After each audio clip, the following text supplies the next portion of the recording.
რას ნიშნავს თქვენთვის მამობა და როგორი მამაა დავით მამრაძე? მამობა არის ალბათ მარტო ჩემთვის არა ზოგადად ქრისტიანული ცივილიზაციისთვის და არა მარტო ქრისტიანული ცივილიზაციისთვის მე ვფიქრობ ქვაკუთხედი საერთოდ ამ წუთის ოფლის მთავარი ლოცვად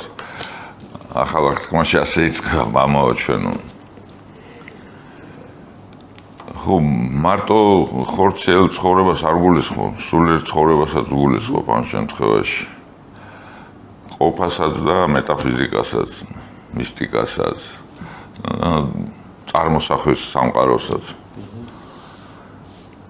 ხო ეს არის უმნიშვნელოვანესი ქვაკუთხედი რაც ჩემი აზრით ამ ცხოვრების ზოგადად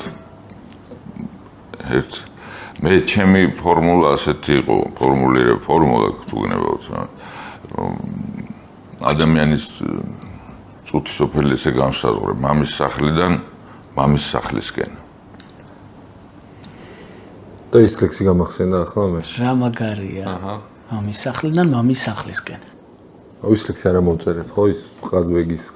როგორ არა გვწერია ხო არის იმიტომ რომ მამის სახლიდან უნდა გახვიდე რომ მე დაბრუნდე მამის სახლში ეკეც ხო სახარებისეული არა მარტო ხო სახარებისეულიც არის რა თქმა უნდა და უძღებიშვილის დაბრუნება რა თქმა უნდა ჰომეროსიდან ოდისეუსის დაბრუნება უძღებიშვილის დაბრუნება ხო და გენიალური ლექსი სხვადასხვის კონსტანტინოს კავაფისის ითაკა კუნძულის რომელიც ბრუნდება ოდისევსი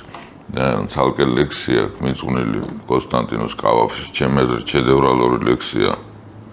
რომ ილოცე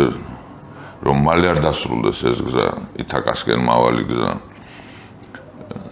ანუ კავაფისის ლექსშიც ეს არის განცდილი რომ ადამიანის ცხოვრება არის მამის სახლში დაბრუნების გზა და არ იჩქარო აი სულისკვეთება ეს არის ლექსის რომ ნუ იჩქარებ რაც უფრო ხანგრძლივი იქნება რაც უფრო საინტერესო რაც უფრო თავგადასავლიანი ეს გზა მით უფრო კარგი შენთვის იმიტომ რომ უფრო ასაკში და უფრო დაბრძენებული მოხვალ ითაკაში და